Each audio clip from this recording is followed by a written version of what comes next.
Bom dia, professor. Bom dia, Rei. Bom dia, Pro. Bom dia. Professor, bom dia. Bom dia, David.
Gente, eu vou começando, tá? Hoje é Sociologia, viu? Embora que vocês já vão ver uma coisa. Antes de mais nada, eu pulei as últimas duas aulas da apostila 2 e eu fui direto para a apostila 3. Por quê? Porque na hora que a gente for falar de movimentos sociais, eu acho mais interessante a gente voltar para aquela aula, tá? Que é sobre individualização e tal. Então eu acho que vai fazer mais sentido a gente voltar depois quando a gente for falar disso, tá? Então, só dizendo para vocês por que eu pulei aquela aula. Então a gente está na 13 e 14, que são as primeiras da terceira apostila, beleza? Vamos lá. Eu tô com um pouco mais de sono que o normal ontem, então vocês me desculpem se eu ficar meio lerdo, tá?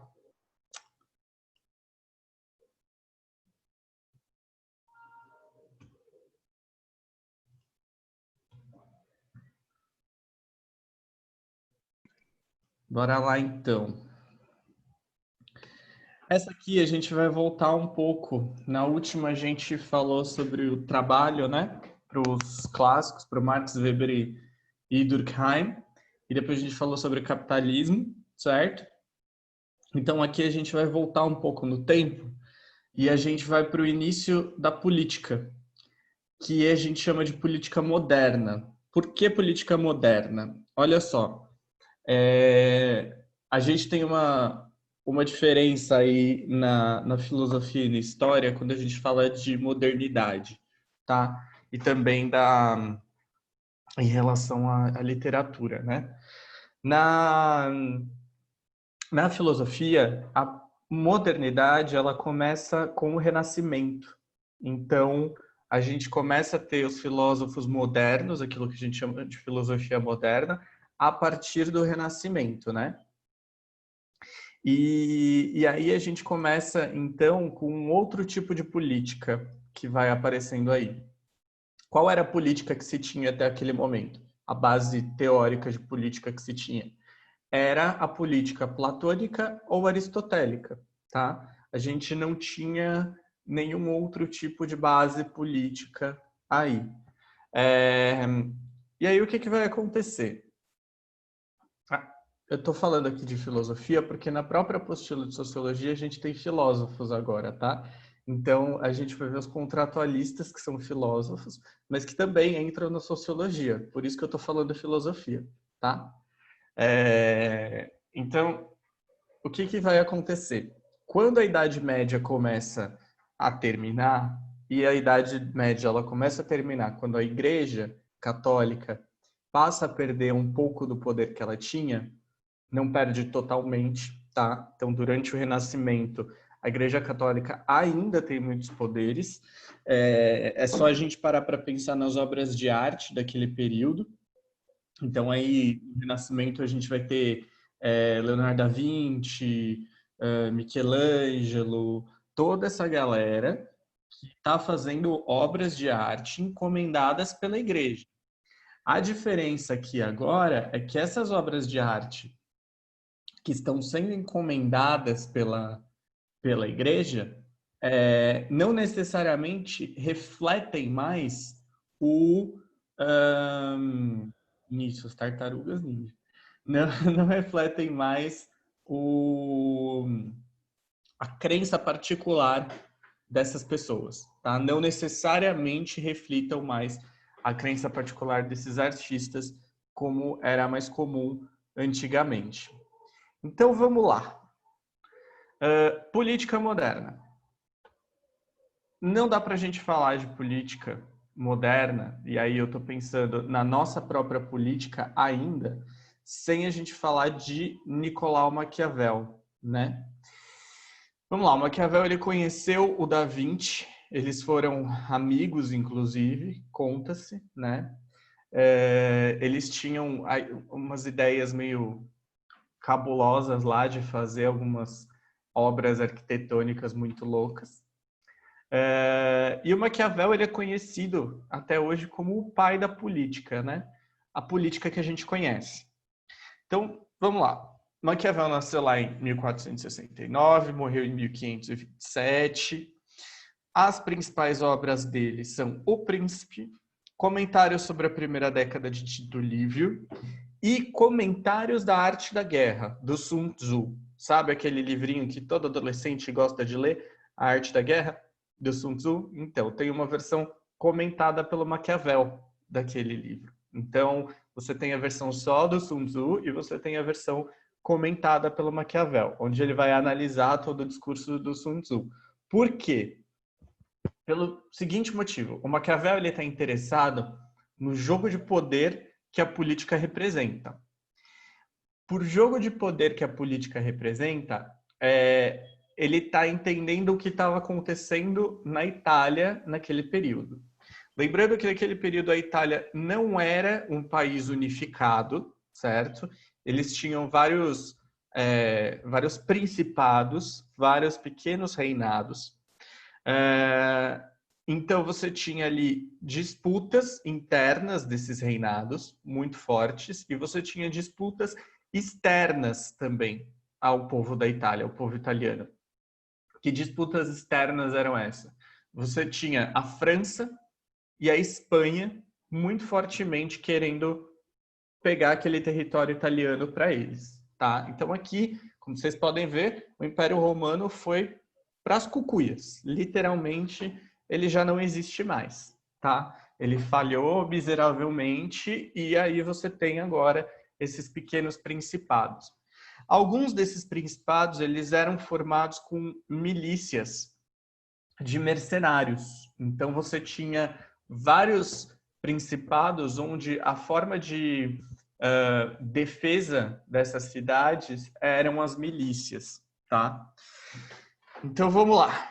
O Maquiavel, ele foi chanceler num certo momento. E depois, quando a família Médici, ou Medici, como vocês preferirem, tem até uma série, os Medici, tomou o poder de volta em Florença, o Maquiavel foi exilado. E foi aí que ele começou a escrever melhor. Vamos desfazer alguns mitos sobre o Maquiavel aqui, agora.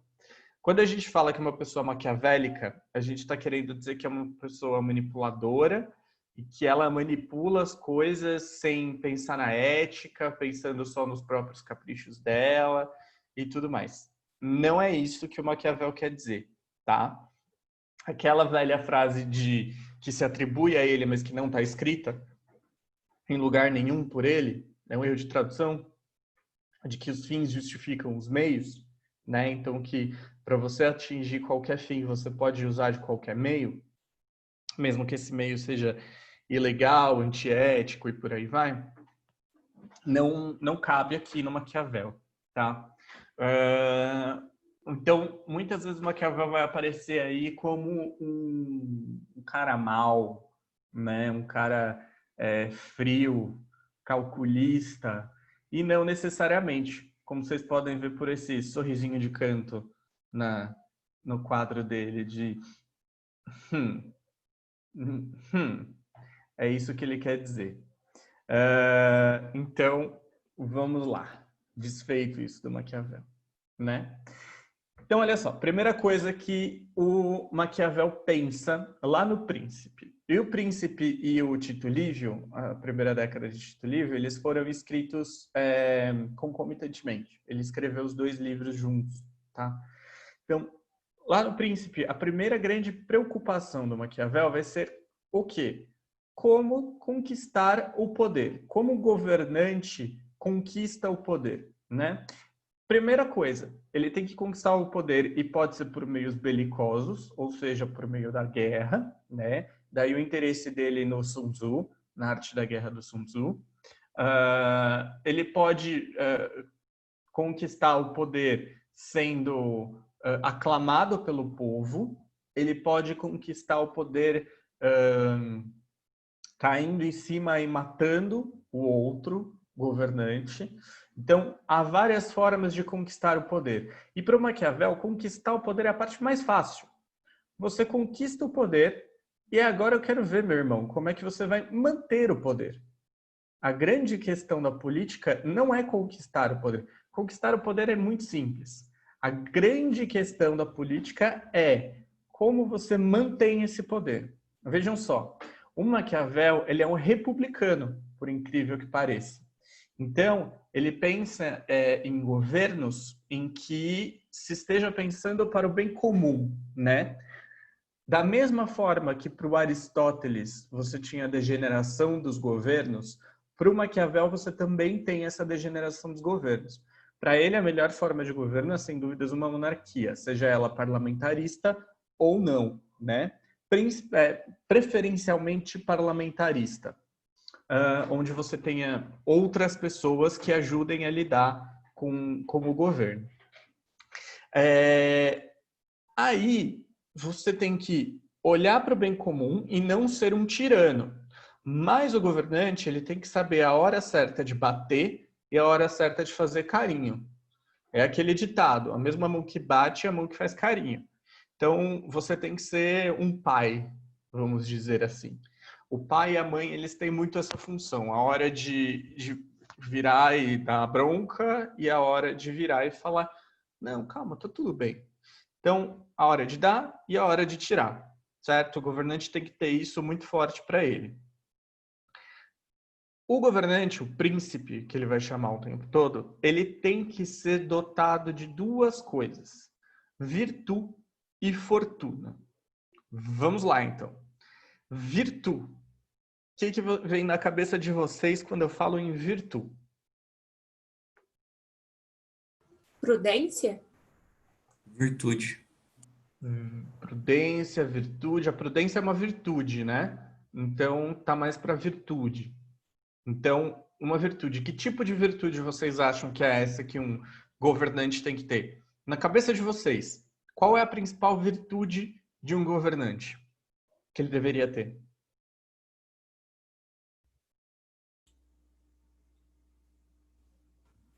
Uma que faz com que ele não seja odiado? Uma Só que faça com... temido? Só No caso de temido? Maquiavel? No caso de Maquiavel, eu penso nisso. Só Ele tem que ser temido? temido, mas não odiado. Hum. Porque o ódio vai levar à queda. Isso. Ele tem que ser temido, mas ele não pode ser odiado. Mas ele pode também ser amado. Isso é muito importante. Respeito. Boa. O Glaucio jogou aqui no chat. Respeito é uma dessas coisas. O que mais? O que faz um governante excelente para vocês? Professor, eu não sei se cabe mais honestidade, seria? Honestidade, Lari. Boa. Como que seria, se conquistaria essa honestidade? Então, não sei, mas eu acredito que a questão seria no discurso dele. Mas muitas vezes esses discursos que eles fazem não é verdadeiro, né? Só fazem para conquistar o público. Então, eu Sim. não sei qual seria. Eu acho que seria não só por meio do discurso, mas pelas atitudes, em questão de, tipo, o que prometeu fazer. Uhum. Não sei. Cumprir a própria palavra, ou seja, ser uma pessoa de palavra. Sim, exatamente isso. Certo. Olê, o que você quer dizer com popularismo?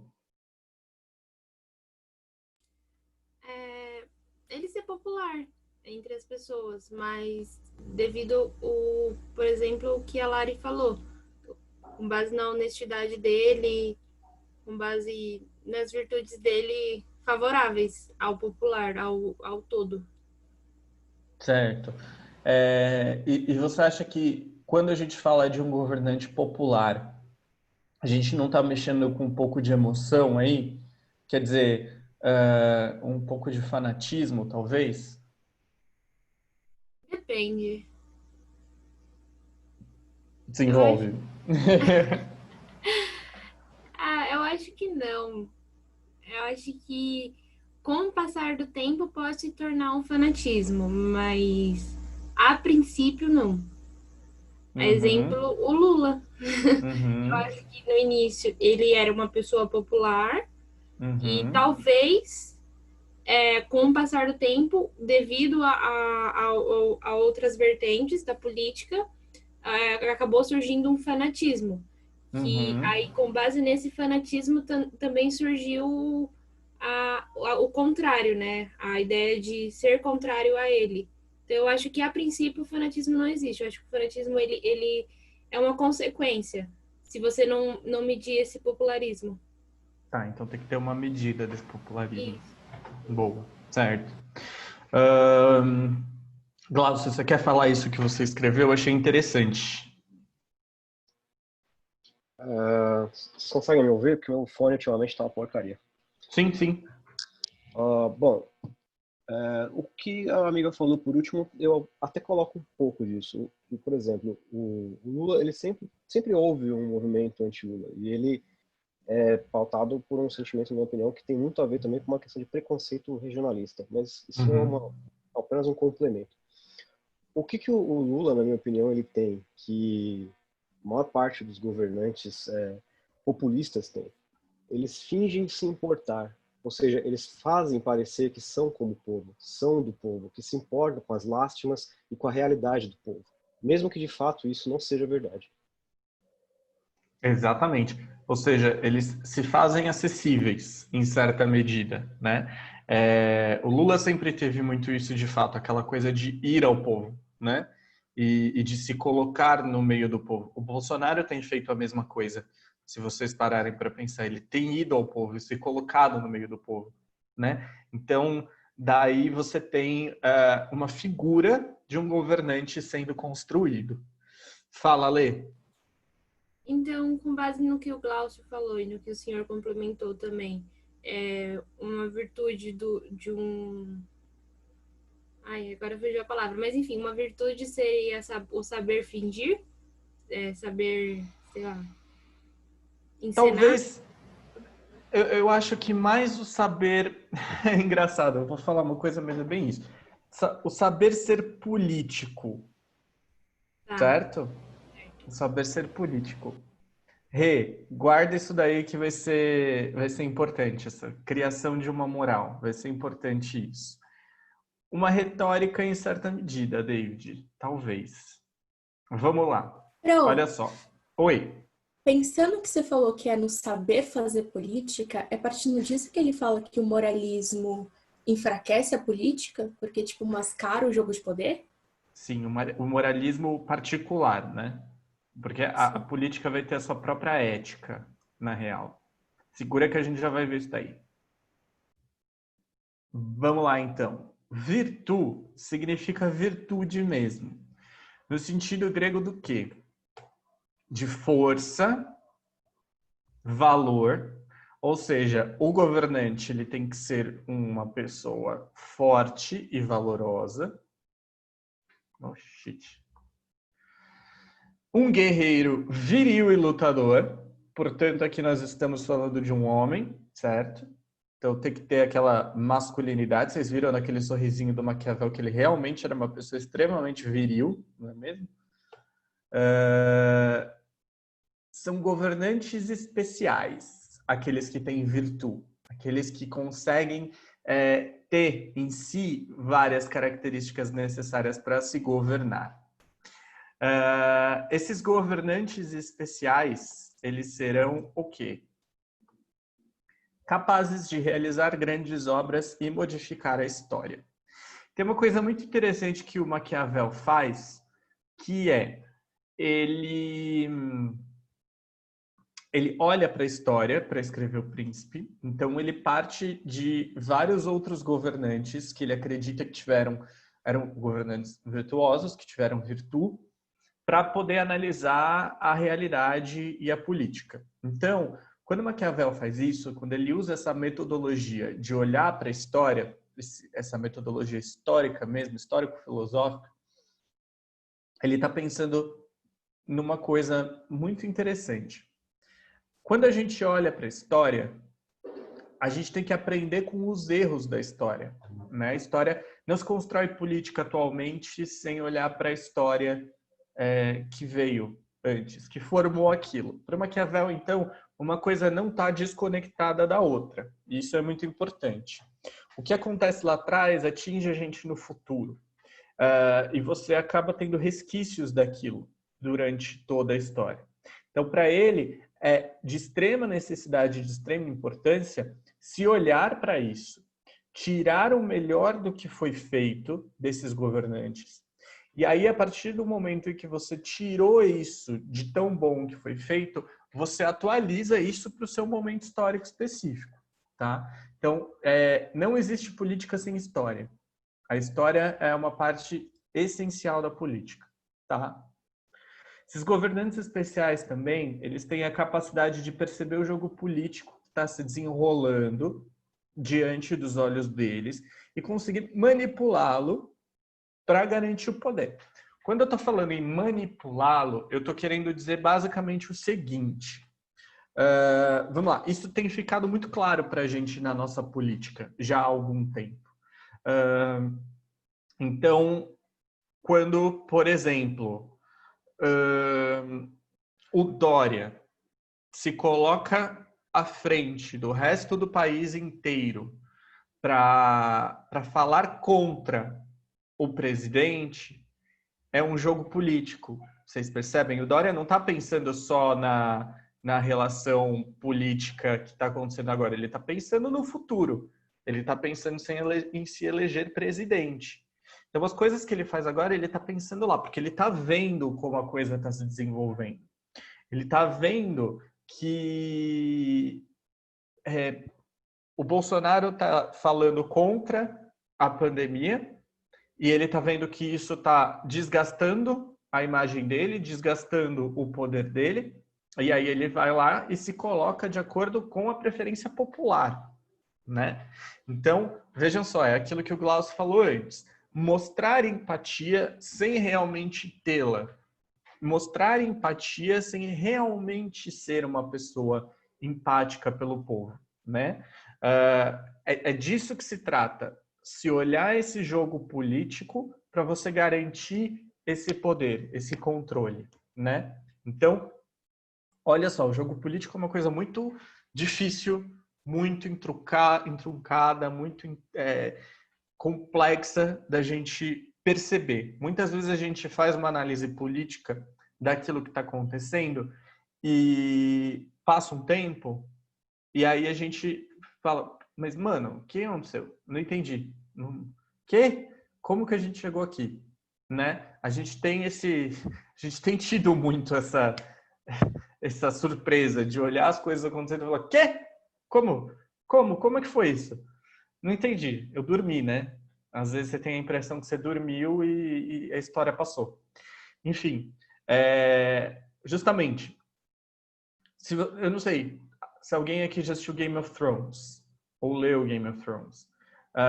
Game of Thrones, em toda a série, é um grande jogo político. Né? Tudo bem que a última temporada a gente esquece, mas da primeira à quinta, pelo menos, a gente tem isso muito claramente. Dá para você analisar aquilo e ver os personagens fazendo justamente isso.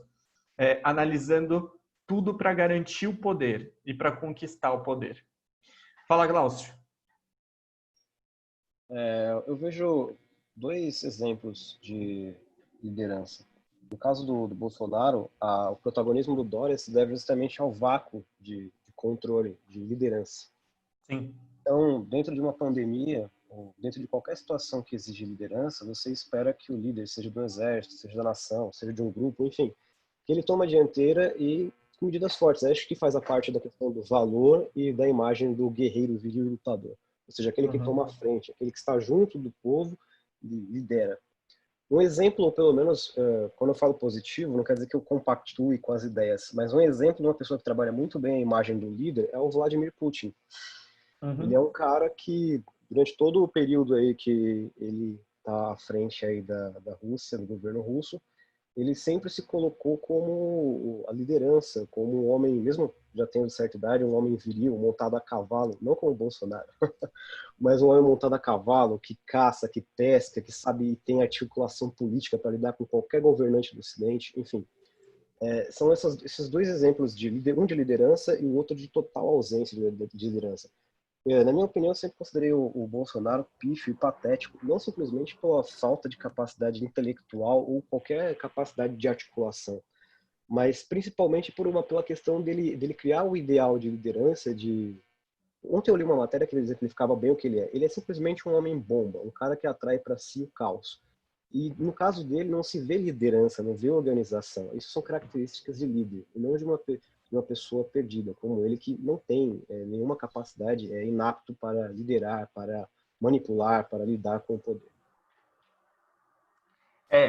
O homem viril e o guerreiro e o lutador aqui, eles vão aparecer justamente como esse líder que vai levar a sua nação à glória.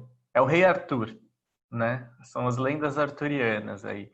Então, é o cara que vem a cavalo, é o cara que sabe falar, é o cara que sabe conversar, é o cara que sabe levar tudo aquilo para si, que sabe e aí manipular mesmo, você transformar aquilo para si e trazer o melhor. A grande questão vejam só, o bom político, ele tem que ser aquele republicano e, portanto, aquele que está fazendo o bem para a maior parte de pessoas, né? Para o bem comum mesmo. Então, ele é atleta. Então, não adianta você olhar para o... Aí, ó, me perdi, gente. Olha as coisas que vocês falam aqui. Volta o urso, velho. Olha só. Onde eu tava, meu Deus do céu, me perdi, Jesus Cristo. Me ajuda. O bem comum, prof, bem comum. O bem comum, obrigado, Ana. A gente estava no bem comum. Então, é você fazer aquilo, não aquilo que sai da tua cabeça, como, eu vou fazer isso, porque eu acho que é bom. Não, existe uma análise, existe um estudo, existe uma visão mesmo para se ver o que é o bem comum de fato, né? Então, qual é esse bem comum? O que é necessário para a sociedade? Então, por exemplo, ontem, eu não sei se vocês viram isso, mas o Ministério da Saúde anunciou os números de mortos num horário, durante o Fantástico, 9 e pouco, 1.300 e alguma coisa. Daqui a meia hora, eles anunciaram que não. São 400 mortos de um dia para o outro. Eles diminuíram, assim, quase 1.000 pessoas. Eu disse ontem para os meus amigos que 1.000 pessoas ressuscitaram, né? Então, a gente chegou num momento em que o governo tem o poder de ressuscitar as pessoas, de fato, né? Então, você altera os números ali. Isso daí é uma falta de estratégia política muito grande, muito clara, né? Porque se vocês pararem para pensar, se você está com toda a mídia batendo em você o tempo todo, e você está alimentando isso, né? Ao invés de você fazer o contrário para parar de alimentar isso, não, você está alimentando isso. Então, falta virtude, de fato, né? Se a gente for analisar bem friamente com Maquiavel, falta virtude. Agora, vamos lá. O que é fortuna? Quando a gente pensa em fortuna, geralmente a gente pensa em dinheiro, né? Eu penso em sorte. Em sorte, exatamente. Na deusa da fortuna. Mas é nessa linha que o Maquiavel está pensando aqui. Na sorte mesmo. David, você quer falar, meu amor? Desculpa. Professor, fiquei curioso em uma coisa. Como que Maquiavel via, por exemplo, o Júlio César? O Júlio César, especificamente, eu não sei te dizer, não. Eu tenho que dar uma olhadinha, Não, relembrar tipo, um pouco. com base nesses conceitos que a gente acabou de ver, tipo... Me responde você, como você acha que ele veria o Júlio César? Não, então, a única, tipo, ele veria como um bom governante, mas, tipo, a única coisa que provavelmente na minha cabeça não se encaixa é o fato de ele morrer por senadores não perceber, tipo, o jogo político. Só que eu não sei se isso tá certo. Mas, tipo, ele cumpria, na minha cabeça, os outros requisitos. Aí eu queria saber se, tipo, é absurdo o que eu penso ou... Não, tô anotando aqui e vou ver pra você, porque certamente tem alguma coisa. Inclusive, eu acho que no Príncipe tem alguma coisa, eu que não me lembro. eu Como não sei porque eu Maquiavel. nunca li esse livro ainda. Eu vou dar uma olhada. Aliás, gente, eu indico muito que vocês leiam Príncipe, viu? Porque ele não é um livro difícil, ele não é um livro grande, e ele é um livro muito esclarecedor de muita coisa. Ele esclarece várias dúvidas que a gente tem sobre política. Júlio César, né?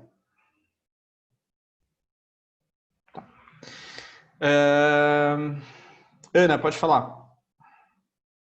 Pro, nesse contexto de livros, você recomenda ler o Leviatã também? Ou não? Recomendo ler o capítulo 13 do Leviatã, que é o que a gente vai falar hoje também. A gente vai chegar no Hobbes hoje ainda. Ai, ok, obrigada. Nada. Então, olha só. Fortuna, como a Ana disse, ela está mais ligada à sorte, ao destino, certo? Então, a roda da fortuna eu coloquei aqui para vocês.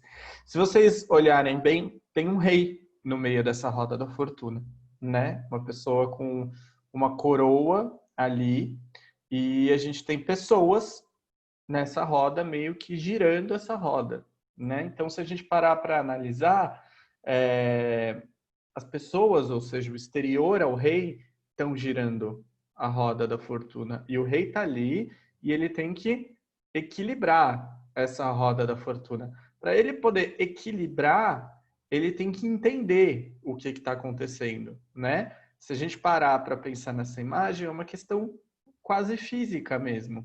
Como é que eu vou equilibrar isso ao meu favor? Eu não posso deixar essa roda cair. Eu preciso equilibrá-la de alguma maneira. Daí, é aí que o Maquiavel vai pensar em fortuna, que é a ocasião, o acaso ou a sorte que acontecem para o governante. Ocasião, então ele vai ter que entender o que está acontecendo ali.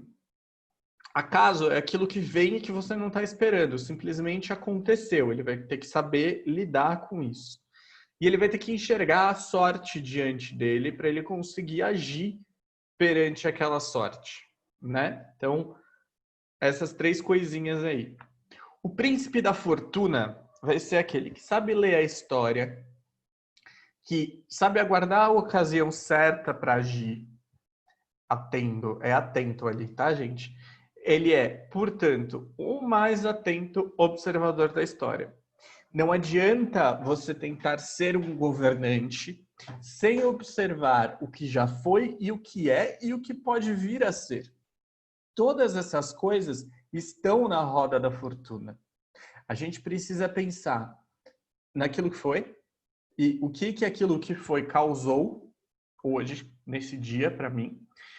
O que está sendo, o que está acontecendo e o que pode vir a ser a partir das ações que eu tomar e da leitura que eu fizer desse momento. Então, vamos lá. Quando, por exemplo, Fernando Henrique foi eleito presidente no Brasil, né? FHC, ele é eleito presidente lá em 98, se eu não me engano. É isso? Não, esse é o segundo governo dele. Enfim, ele foi eleito presidente em 94, se eu não me engano. Então, FHC foi lá eleito presidente. Quando a FHC chegou, ele foi eleito presidente por quê? Porque ele fez Plano Real, certo? Ele foi o cara que encabeçou aí o Plano Real. Então, ele salvou a economia brasileira, ele criou uma moeda mais forte, enfim, toda aquela história que a gente já conhece. Ele não pode cometer os mesmos erros do passado.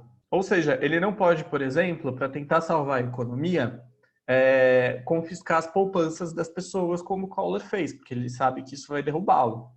Ele precisa pensar em coisas novas e analisar aquele momento que foi criado.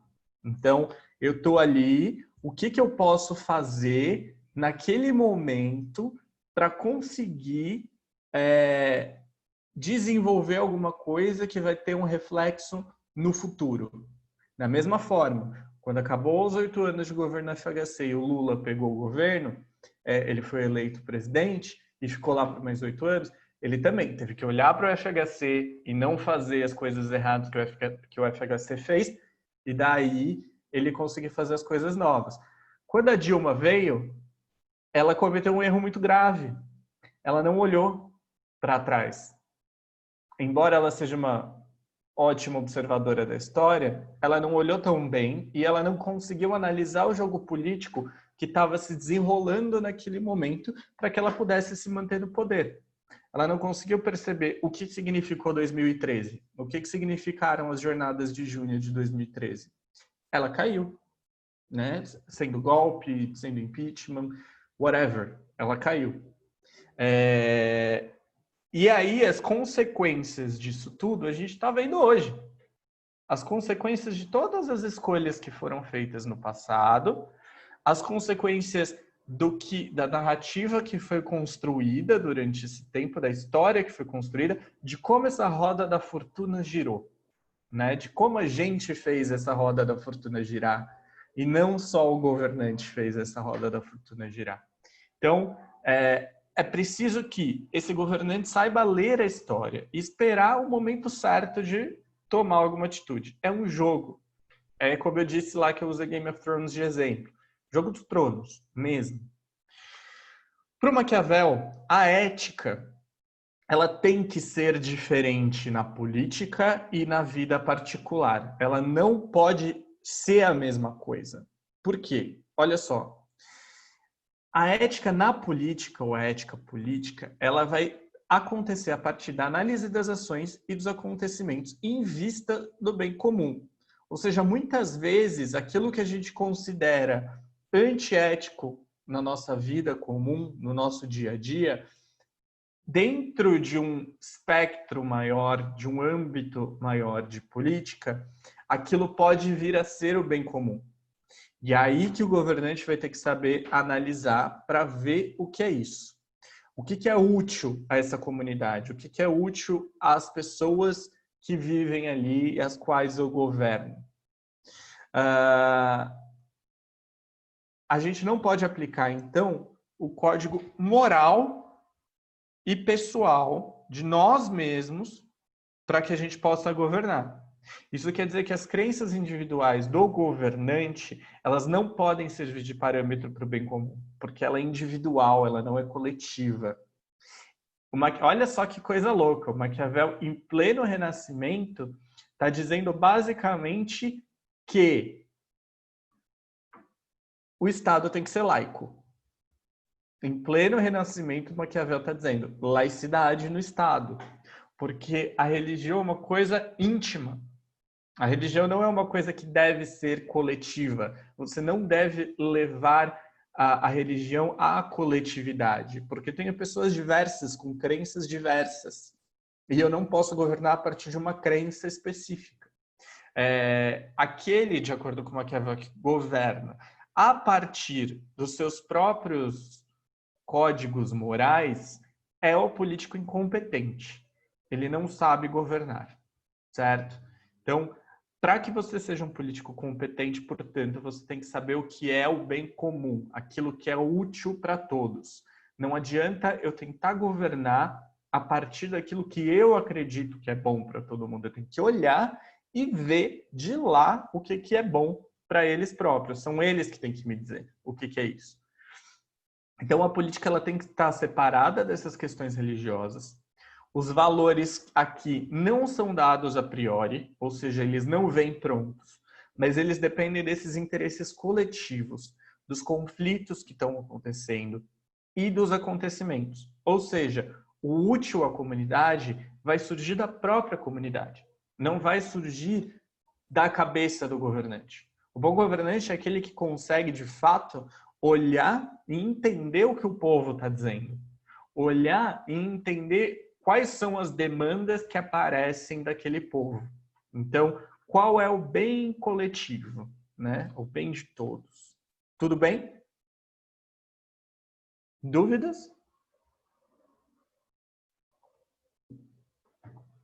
Vou seguir, então. A gente pode tirar uma conclusão disso. E aí eu acho que Maquiavel é o cara. A política é viva. E depende de um conjunto de pessoas e não só do príncipe. Não se faz política sozinho. A política é uma coisa conjunta, certo? Eu vou usar um exemplo, e aí não que eu concorde ou que eu goste do sujeito, mas eu vou usar um exemplo de uma pessoa que eu, acompanhando política já há algum tempo, eu vejo que é um grande político, nesse sentido de saber governar, de saber ter o poder e de saber manter o poder. Tudo bem que agora não mantém mais. Mas foi o Alckmin. Eu acho que o Alckmin foi um político, de fato, nesse sentido. O Alckmin leu o Maquiavel direitinho. Não concordo, não gosto do Alckmin, não compactuo com as ideias dele, mas acredito que ele tenha sido um político de fato, né? De acordo com o que Maquiavel prega. E tenha sido porque, né, a carreira política dele já foi. Acabou. Dúvidas em relação a Maquiavel? Querem que eu volte em alguma coisa? Fala, David. Professor, a confusão entre público e privado era condenado por ele também ou não? Sim, porque o público ele não pode interferir no privado. Quer dizer, ele interfere, né? Quando você está falando de Estado, de governo, ele interfere. Porque a gente está vendo isso claramente hoje, né? Como o poder público ele interfere na nossa vida privada. Mas eu não posso te obrigar a gostar de alguma coisa. Eu não posso te obrigar a seguir uma religião. Eu não posso te obrigar a, sei lá, seguir as minhas crenças, as minhas ideologias políticas. O conflito, ele tem que existir. Ele é uma parte integrante da república e da política. A política acontece a partir desse conflito. Então, eu preciso permitir que o conflito exista. Eu não posso impedir o conflito de forma nenhuma. Isso quer dizer que, de forma privada, você pode acreditar naquilo que você quiser. certo? Então, por exemplo, eu sou funcionário público. Eu acho que isso vai responder muito bem a sua questão. Eu sou um funcionário público. Eu estou num cargo de gestão dentro de uma escola. Isso quer dizer basicamente o quê? Isso quer dizer que eu posso não concordar com o que a Secretaria da Educação me manda fazer, e eu tenho todo o direito de chegar no meu privado, de falar nas redes sociais ou qualquer coisa do tipo. Mas, por outro lado, eu preciso cumprir o que a Secretaria da Educação está me mandando fazer, porque eu tenho que respeitar aquilo, certo? As relações de trabalho são muito nesse sentido. Quando eu estou no público, eu respeito o que é público, mas quando eu estou no meu privado, eu posso quebrar o pau e falar um monte do privado, do público, dentro do privado, certo? Então isso tem que ser respeitado. Certo. Valeu, professor. De nada. Mais alguma dúvida? Não? Então, vamos ao Hobbes. Thomas Hobbes. Antes da gente começar, eu quero que vocês olhem para a cara desse sujeito e me digam, não dá medo? Desde que eu vi a cara do Hobbes pela primeira vez, eu fiquei com medo. Juro para vocês. Eu olho para a cara dele e penso, mano, essa pessoa não é uma pessoa boa. Olha essa cara, velho. Ele parece capa de livro do Edgar Allan Poe. Não é uma pessoa boa. Enfim.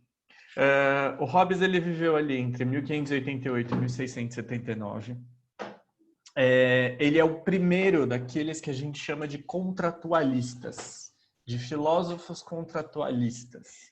Contratualistas porque toda a teoria deles, toda a teoria política vai estar construída à base de um contrato social, certo? Contexto histórico do Hobbes. O Hobbes ele foi um cara de uma família muito modesta na Inglaterra. Ele vivia ali male, certo? Mas ele era um cara muito inteligente, muito perspicaz. E ele conviveu com a realeza. E a realeza gostou dele e resolveu pagar os estudos dele. Então ele viveu muito próximo da monarquia inglesa a vida toda. E ele estudou e se tornou um dos grandes conselheiros daqueles reis que existiam ali na Inglaterra naquele momento. Então ele viveu durante o absolutismo inglês, tá? Ele é um teórico do absolutismo inglês, vamos dizer assim. O século que ele viveu ali, o século XVI, século XVII, foi um século bastante turbulento, porque você tinha diversos conflitos entre aquelas famílias reais inglesas. Então eles estavam se degladiando ali para ver quem ficava com o poder naquele momento. Aquilo levou, por exemplo, à decapitação de Carlos I, né? De um rei inglês, certo? O Hobbes escreveu um dos livros mais fundamentais da política possíveis, que é o Leviatã. O que é o Leviatã? O Leviatã é aquele monstro bíblico, que é tipo um grande polvo, que tem várias garras e afunda os navios, certo? Então, a importância dessas várias garras, dele agarrar as coisas, vai ficar muito clara para vocês conforme a gente for desenvolvendo o pensamento do Hobbes. Aí a gente precisa pensar no seguinte aqui, gente. O Hobbes é o primeiro de 3 grandes contratualistas, tá? A gente tem Thomas Hobbes, John Locke e Jean-Jacques Rousseau. Cada um deles vai ter uma noção diferente do que é o homem, do que é a política. Aqui a gente está falando de uma antropologia filosófica, tá? Então, antropologia filosófica, o que eu quero dizer? Um estudo da origem do homem, um estudo da formação do homem a partir de uma visão filosófica. Então, o Hobbes é o primeiro desses caras a pensar numa antropologia filosófica, por assim dizer. Tudo bem? Vamos lá, então. Todos esses caras, todos esses 3 contratualistas, eles vão acreditar ou eles vão usar como uma forma de explicitar a teoria deles de que nós temos um estado de natureza. O que é esse estado de natureza? É o homem, é a origem do ser humano, certo? Estado de natureza é aquele estado de natureza em que não há regras, não há leis, não há moral, não há absolutamente nada. Nós vivemos nele como viemos ao mundo, certo? Então, quase como um estado animal mesmo de natureza, ainda que haja uma certa racionalidade. Letícia e David, por favor, abram seus microfones. Eu vou precisar de 2 pessoas Ih, agora. rapaz. Lê, liga sua câmera, por favor. Eu não consigo, Di. Ah, tô chateado. Eu mudei de computador, não tem câmera agora. Não, tudo bem. Vamos lá. Imaginem vocês que vocês estão, então, como vieram ao mundo ali. Isso quer dizer que vocês não usam roupas, que vocês estão completamente nus e que ambos de vocês estão com fome, certo? Existe uma árvore, uma macieira ali para vocês. Nessa macieira sobrou uma maçã, apenas uma maçã. E ambos estão com fome. O que vocês fariam? Quem vai comer a maçã? Dividir com a Letícia eu não dividiria. Nem eu com o David. Eu alimentava o David com a maçã e depois cometia canibalismo. Olha, Letícia, eu tenho 1,80 de altura e eu peso aproximadamente 56 quilos. Então, o que você ia comer, eu não sei, mas, né? É verdade, porque só tem osso, velho. Só tem 1,80, 56 quilos, é puro osso, velho. Então, beleza. O David não dividiria a maçã com a Letícia. Por quê, David? Por que a Letícia? Ninguém gosta dela. Não gosto de ninguém diferente. Olha só. Então, muito provavelmente é isso mesmo que aconteceria. Vocês não dividiriam a maçã, tá? E o canibalismo aí foi uma resposta muito boa e talvez muito apropriada para esse estado de natureza que o Hobbes coloca. Inviável, né, nessa situação, mas E apropriado. dessa situação, Letícia ia se ferrar um pouco. Ela ia ficar tipo as hienas do Rei Leão, tá ligado? Só roendo osso, assim. Ia ser uma coisa... provavelmente. Mas aí, em contrapartida, eu não ia ter que ficar aguentando o David vivo, né? Viu? Vocês estão encarnados no estado de natureza hobbesiano. Parabéns, eu posso desligar agora a aula e acabar. Porque é isso, gente. Estado de natureza hobbesiano é esse amor que a gente vê entre os dois, certo? Vamos lá. No estado de natureza você tem uma liberdade completa do ser humano. Isso quer dizer que se a Letícia de fato cometesse canibalismo com o David, não haveria qualquer tipo de lei, qualquer tipo de regra que a punisse.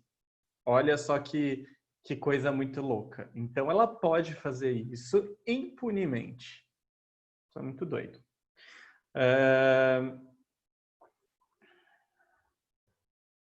Então, como eu disse, não tem leis, não existe um órgão governamental nesse momento.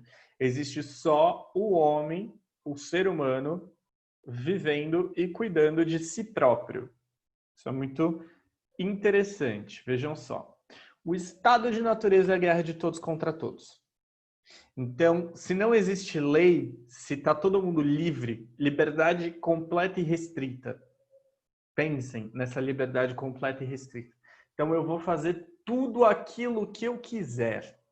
E aí a gente pode pensar nas coisas mais sórdidas da humanidade podendo ser feitas, porque você tem todo esse desejo oculto, essa coisa animal mesmo acontecendo, e tudo aquilo pode ser feito sem qualquer tipo de punição.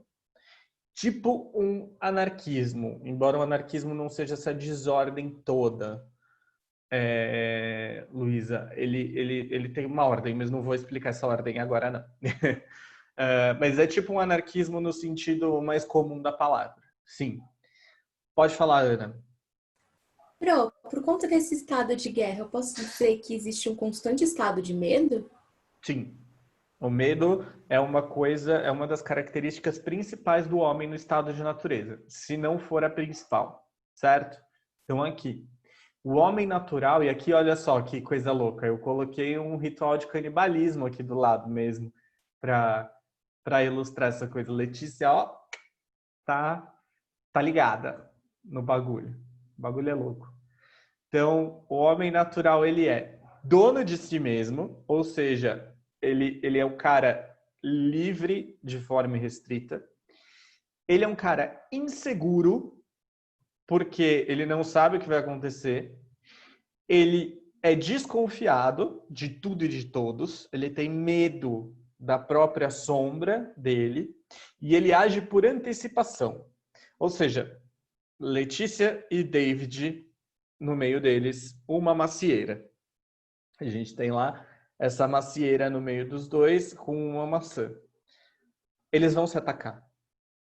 Se você me atacar, eu vou atacar. É isso. Mas eu parto do princípio que o outro vai me atacar. Porque a gente tem um desejo conflitante. A gente tem uma coisa que a gente quer em comum e só tem uma coisa. Isso quer dizer que vai haver conflito, os dois vão se atacar, um dos dois muito provavelmente vai morrer. A sua matilha, vamos chamar de matilha, a matilha do David que morreu, já que a Letícia fez o canibalismo ali, vai querer se vingar da Letícia e da matilha da Letícia que está ali, como vocês podem ver, comendo os restos mortais do David. Se bem que aquela perna ali na fogueira tem mais carne do que a perna do David, sem dúvida alguma. Vejam só vocês. Então, uma matilha vai atacar a outra e você vai gerar um estado de guerra. Um estado de guerra, todo mundo se matando. Se está todo mundo guerreando o tempo todo, isso quer dizer que em algum momento a raça humana vai terminar. Né? Em alguma coisa vai todo mundo morrer. Vai todo mundo se matar, certo? Não sei se vocês já assistiram ou leram Ensaio sobre a Cegueira, do Saramago. É verdade, uma perna da imagem tem mais carne do que as duas pernas do David. É a mais pura verdade isso daí. Não sei se vocês já leram. Alguém já assistiu Ensaio sobre a Cegueira? Creio que não. Sim, já li e já assisti o filme. Boa, Isa. Conta um pouco, faz a sinopse da história aí. Bom, é assim. Eles contam a história de... Tem dois personagens principais e acontece um evento que ninguém sabe explicar e a humanidade perde a visão. E só uma de todo o ciclo continua enxergando. E se instala um ambiente de medo, de as pessoas não sabem o que vão acontecer, de desconfiança da questão de sobrevivência. E a história basicamente inteira é assim. E pode dar spoiler? Pode. E no final acontece, tem uma mudança das pessoas em relação ao que elas eram, e todo mundo vai voltando a enxergar aos poucos. Uhum. Uma grande pandemia de cegueira. E aqui o Saramago é genial em pensar na cegueira, no simbolismo do cego, da pessoa que está cega. O que isso quer dizer, gente? Isso quer dizer basicamente o seguinte: quando não há racionalidade, quando os seus instintos eles falam mais alto, e daí eu quero que vocês imaginem o que aconteceria se ninguém pudesse enxergar num mundo feito para ser visto, né? Como que a gente agiria, né? Então, numa situação em que é a sobrevivência das pessoas que está contando, a sua própria sobrevivência, o que a gente faria? A Letícia colocou ali o Bird Box. Nesse sentido também, é parecido com o Bird Box. Então, quais são as nossas reações a partir disso, né? Pode falar, Glaucio. O legal também, tanto do filme quanto do livro, é a relação da pessoa, né, o julgamento que ela faz das pessoas. A única pessoa que enxerga, no caso, basicamente é um casal. Né? Um casal lá e, enfim, todo o resto do mundo fica cego. O cara fica cego, porém a pessoa que está com ele ali não. E ela consegue enxergar, na verdade, o comportamento das pessoas. E a parte mais legal é justamente a relação e a interação das pessoas cegas. Como elas reagem sem ter o principal recurso de julgamento delas, que é a visão. A relação delas tende a ser violenta às vezes. Existe também uma questão até de certo, não vou dizer compadecimento, mas uma preocupação relativamente natural com o outro, mas ao mesmo tempo um comportamento muito animalesco, muito natural, muito humano, eu diria. Como se fosse um comportamento natural humano de raiz. Ou seja, você não é julgado simplesmente, você não julga e nem é julgado simplesmente pelo que você vê. É totalmente instintivo, humano. É isso. A visão aqui, ela significa muito a razão, né? Então, quando você não tem essa visão, você não tem como julgar, deliberar, raciocinar, e aí você vai agir de forma instintiva. E aí, quando Saramago trabalha com essa noção de homem natural, de estado de natureza, é mais ou menos o que o Hobbes está querendo dizer mesmo.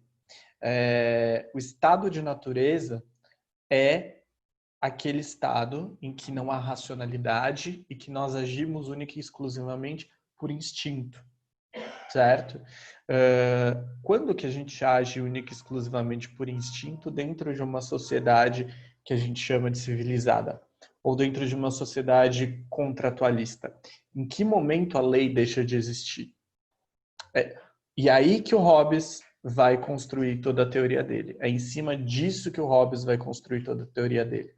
Em cima do quê? Em cima de que, se não houver alguma coisa que governe tudo isso, as pessoas vão se matar e a raça humana vai acabar. Então, em conjunto, essas pessoas percebem que elas precisam de alguma coisa que governe, de alguma coisa que impeça essa guerra. Então, existe aí um desejo de paz e um desejo de sobrevivência. E a paz decorre do desejo de sobrevivência, tá? O homem, pro Hobbes, é o lobo do homem. Isso significa que é o próprio homem que se destrói. O homem destrói ao outro e destrói a si mesmo dentro desse estado de natureza, certo? Dentro deste ciclo de natureza. Fala, David. Professor, o tribalismo, por exemplo, entre conflitos entre tribos indígenas, seria considerado, tipo, por exemplo, um estado natural ou não? Não, porque ali existe uma espécie de lei, né? Nas tribos indígenas você tem um código de lei bem específico, ali dependendo de cada uma das tribos, né? Então, não sei, pajé, e, enfim. Isso faz parte de cultura, embora seja meio louco para a gente pensar nisso, mas é uma cultura, né? Não é uma necessidade. Acredita-se que quando você come a carne de um guerreiro, por exemplo, em algumas tribos, você vai absorver a força daquele guerreiro, né? E é quase uma honra você fazer isso. Aquela pessoa passa a viver em você, certo? Então é bem diferente, porque existe uma racionalidade por trás disso tudo. Enquanto que aqui no estado de natureza não existe racionalidade. A única coisa importante é a sobrevivência, tá? E eu não confio no outro. Quer dizer, numa tribo, a gente vai brigar por um motivo muito específico.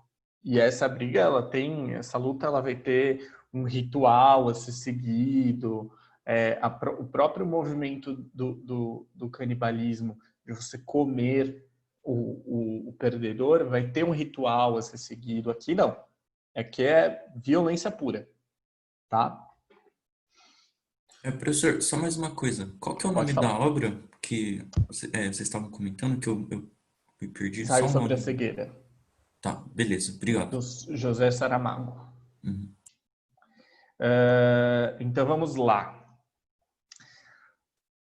Para que a segurança de cada pessoa, de cada indivíduo dessa semente de sociedade seja garantida e esse desejo de paz seja cumprido, é preciso que todas as pessoas abdiquem da sua liberdade. A liberdade irrestrita, ela vai, mas ela vai para quem? Ela vai para um governante. Geralmente, esse governante é o mais forte, o mais viril e o líder de uma tribo ou de uma matilha, ou enfim, daquele grupo de pessoas que estão ali. Toda essa liberdade é transferida para ele, para esse governante. Os homens transferem toda essa liberdade. E essa figura ela tem a obrigação de manter a ordem e garantir a segurança dessas pessoas. Ela vai possuir todo o poder. Então, o homem deixa de ser dono de si mesmo e ele abandona os seus direitos em favor de um soberano, certo? Isso daqui é o contrato social hobbesiano. A gente vive em sociedade não porque a gente gosta da companhia um do outro. A gente vive em sociedade para a gente não se matar. É para isso que a gente vive em sociedade. As leis existem necessariamente para que a gente não se mate, tá? Então, como vocês puderam ver aí, toda essa troca de afeto entre a Letícia e o David, é bem isso. As leis existem para que os dois não se matem, tá? Para que os dois não se destruam. E para que aqueles que gostam da Letícia não destruam aqueles que gostam do David, e aqueles que gostam do David não destruam aqueles que gostam da Letícia, certo? Embora eu tenha ouvido dizer aí que ninguém gosta da Letícia, mas eu acredito que pelo menos a mãe dela goste dela. A gente espera que isso aconteça, não é mesmo? Então, olha só. Essa aqui, essa imagem que eu coloquei, são as capas de rosto, segunda capa, que se chama, do Leviatã, do original do Leviatã. Hoje a gente usa muito elas como capa mesmo do livro. O que a gente pode ver aqui? Então, a gente pode ver um soberano, certo? Um rei com uma espada e um cajado e uma coroa indicando que ele é o grande rei de todas essas terras. E aí eu quero que vocês percebam que tem uma igrejinha ali embaixo. E ele está acima, inclusive, da igreja. Tá? Isso é uma mudança muito importante aqui. Ele está soberano também à igreja. Então, aqui a igreja já não tem mais todo aquele poder que ela tinha antes, não. Porque o rei está antes. O rei é o enviado de Deus. Ele é o próprio emissor da vontade divina na terra. Por quê? Porque todo o povo escolheu, né, entre muitas aspas, escolheu abdicar da sua liberdade para dar para esse grande soberano, que é absoluto. Esse poder é absoluto, total, ilimitado. Então ele está absolvido de qualquer constrangimento e culpa. Lá na Constituição, e eu estava discutindo isso com os meus amigos outro dia, lá na Constituição diz que o presidente da República, em seu exercício de poder democraticamente eleito, não pode ser julgado ou preso, independentemente daquilo que ele fizer. Olha só que coisa louca. O poder soberano ainda existe na nossa Constituição. E ele é soberano numa democracia porque ele foi dado pelo povo. É um poder que é dado pelo povo. Então, olha só, gente, que coisa muito louca. O próprio Hobbes, ele vai inaugurar uma coisa chamada de jusnaturalismo, o direito natural. Quais são os direitos naturais do homem? Isso é uma disciplina em direito, nas faculdades de direito, né? O bem e o mal partem desse soberano, desse poder soberano. Então, aquilo que é bom e aquilo que é mal é definido a partir desse soberano. O poder do Estado, ele tem que ser exercido por meio da força, que pode causar medo nas pessoas e garantir que as leis sejam cumpridas. Vamos lá. Manifestações. Lei, já respondo a sua pergunta. Manifestações que a gente está vendo aí acontecerem. A tropa de choque, ela está sempre presente.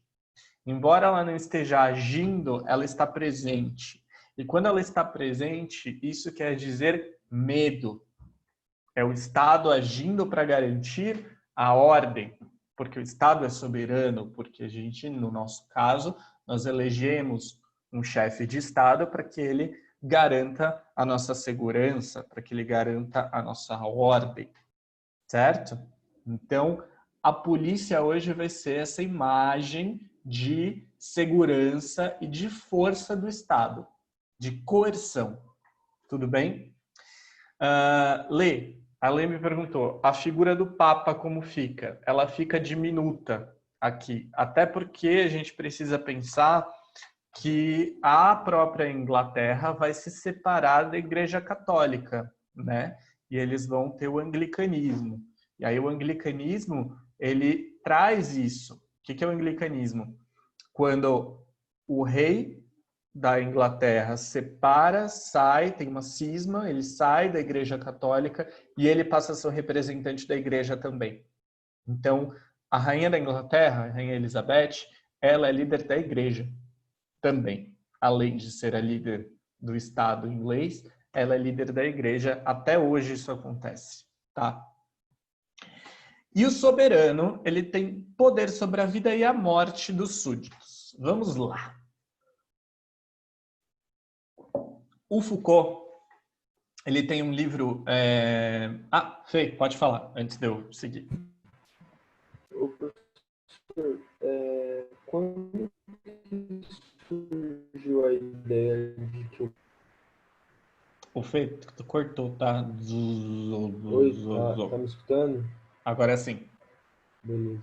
Quando que surgiu a ideia de que o poder corrompe as pessoas? Desde sempre. Porque, olha só, veja bem, o poder corrompe ou a pessoa é corrompida? A questão aqui a gente pode falar da ganância, a gente pode falar do desejo de poder. Quando o poder ele é desmedido, quando a gente dá esse poder de forma desmedida para a pessoa, ela tem a chance de ser corrompida por esse poder. Tem que se tomar muito cuidado com isso. Embora o Hobbes esteja falando de um absolutismo, embora ele esteja falando de um poder soberano, esse poder ele tem que ser voltado ao povo também. A diferença do Maquiavel para o Hobbes vai ser que o governante aqui, ele não precisa necessariamente olhar para o povo. Por quê? Porque o povo deu o poder para ele. O povo concordou que ele é o melhor para garantir tudo isso. Só que ainda assim ele tem que pensar nesse povo. Então ele tem que garantir que essas pessoas vivam. E que essas pessoas vivam da melhor forma possível. Quando ele não está pensando mais nisso, quando ele está pensando só nos desejos dele, isso quer dizer que ele foi corrompido pelo poder.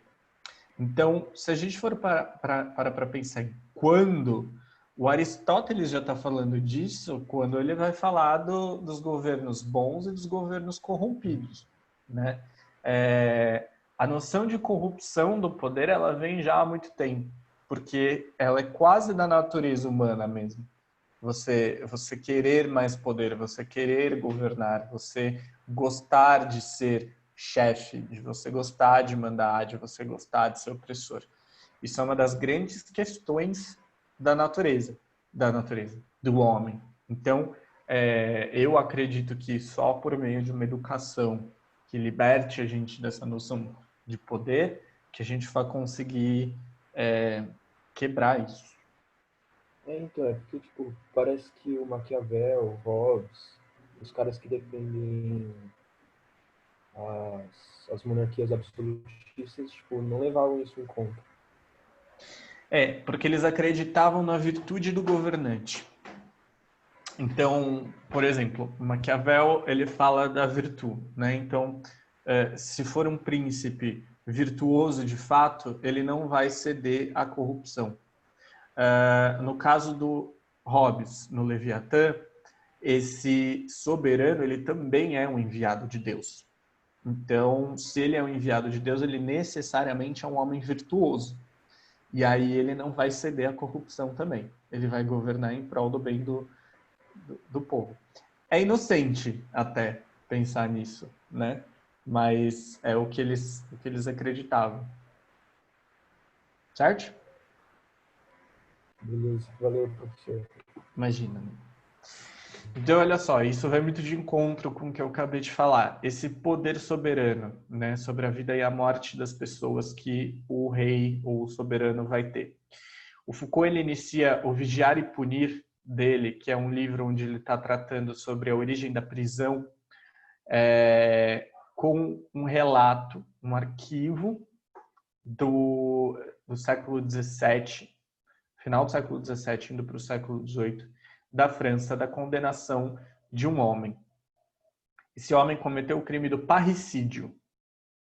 Parricídio é você matar o próprio pai, certo?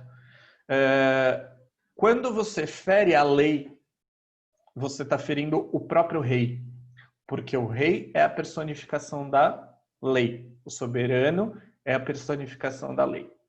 Então, como no contrato social, o rei é aquele que tem o poder sobre a vida e a morte da pessoa, ele vai definir como vai ser a morte dessa pessoa, em que hora essa pessoa deve morrer. Ele pode definir isso, ele tem esse poder. Então, o que ele vai fazer? Ah, muito bem, você matou seu pai, então eis a sua sentença. Você terá de ser levado em praça pública, nu.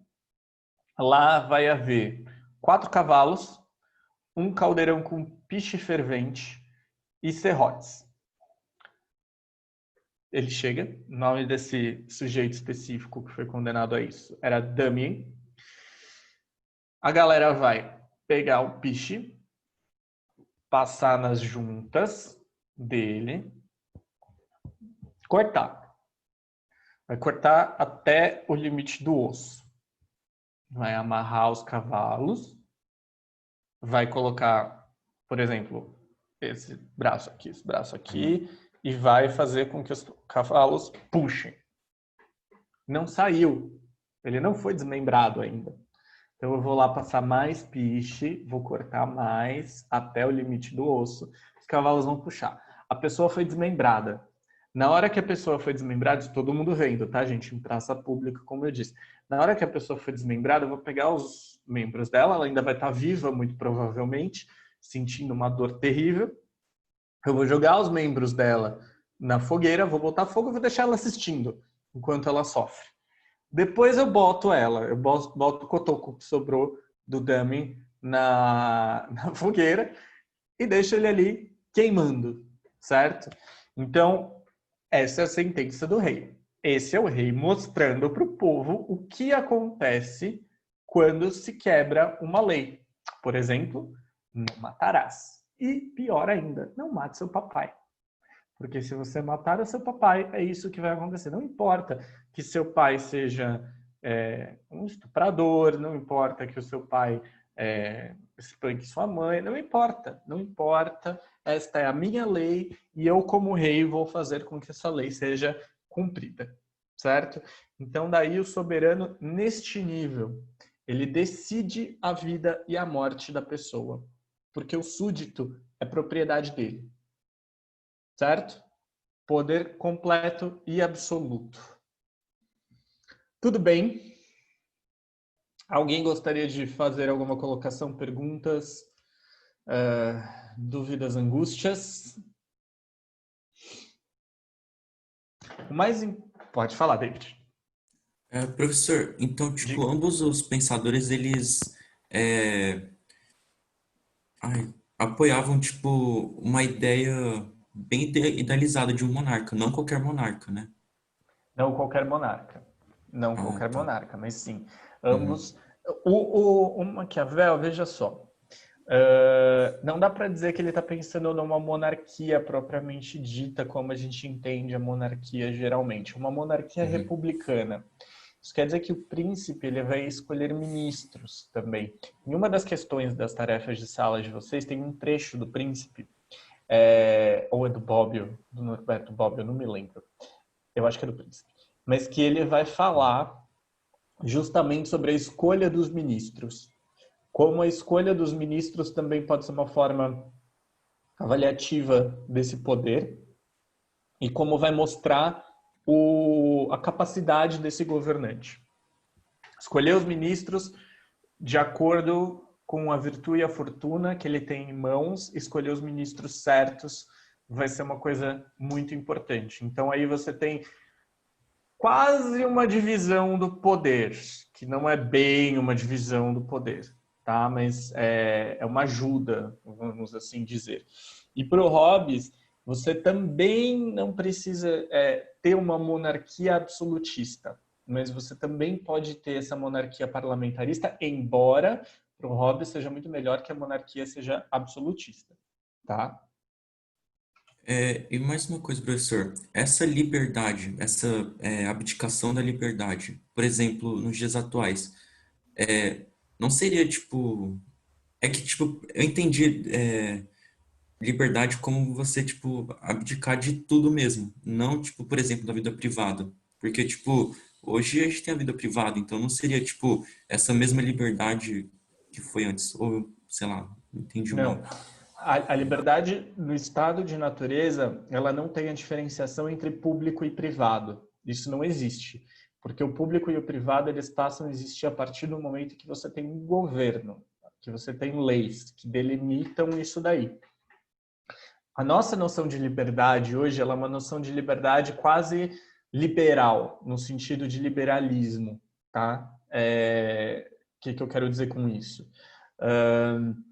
Eu tenho direito de viver a minha identidade plenamente, eu tenho o direito de viver e fazer aquilo que eu sou, mas ainda assim eu tenho leis que me regem, e eu tenho que seguir essas leis, tá? Então, eu posso comprar o que eu quiser comprar, eu posso consumir o que eu quiser consumir, seja isso o mais sórdido possível, de acordo que esteja dentro da lei. Então,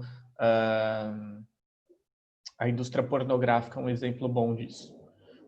Você tem leis que regem, mas que você pode produzir sexo explícito para que as pessoas vejam e consumam. Então eu tenho essa liberdade, mesmo que isso seja do âmbito privado, percebe? O sexo, teoricamente, é uma coisa do âmbito privado, mas eu tenho poder de ver o sexo acontecer, tá? Fê. Eu esqueci, professor, desculpa. Tá bom. Glaucio. Professor, eu vejo uma... Não sei se a minha análise está mais correta ou não, mas no caso da obra do Príncipe, Maquiavel, você vê muito mais o exercício da articulação, embora não descarte o uso da força quando necessário, mas é muito mais uma questão de relação diplomática mesmo, mais de versatilidade. Enquanto Sim. que na obra do Thomas Hobbes, você vê o domínio do poder pelo exercício do medo. Uhum. Então, a presença constante da força ou a demonstração da força violenta como controle das pessoas. Principalmente porque, se não controladas como animais elas se comportarão. Exatamente. Até porque uma das características principais do homem para o Hobbes é o egoísmo. Então ele vai fazer aquilo de acordo com as vontades dele, e isso pode gerar muita violência. E a violência só pode ser detida com violência. Então, o homem é um lobo mesmo. Ele é o lobo do homem. Ele é o lobo do próprio homem e ele deve ser tratado, então, como um animal, né? Porque ele se porta como um animal. Gente, imaginem assim, ó. A gente recebeu um monte de cestas básicas lá para entregar na comunidade da escola. E aí o meu diretor queria entregar na escola. Eu virei para ele e falei assim, velho, vai dar ruim, vai dar muito ruim. Porque esse povo vê o caminhão cheio de cesta básica, 1000 cestas básicas, parando na frente da escola para descarregar isso daí na frente da escola, saque. A galera vai roubar. Não tem o que fazer. Porque é isso. Elas estão passando fome. Coloca uma galera numa situação de fome para vocês verem o que acontece, né? Então, é bem por aí, esse instinto animal do homem. Tudo bem? Mais alguma coisa? Então, é isso, gente, por hoje. Semana que vem voltamos. Boa semana para vocês. Qualquer coisa, estou aí à disposição. Beijos para todos. Valeu, professor. Tchau, Falou. Di. Obrigada. Professor. Obrigado.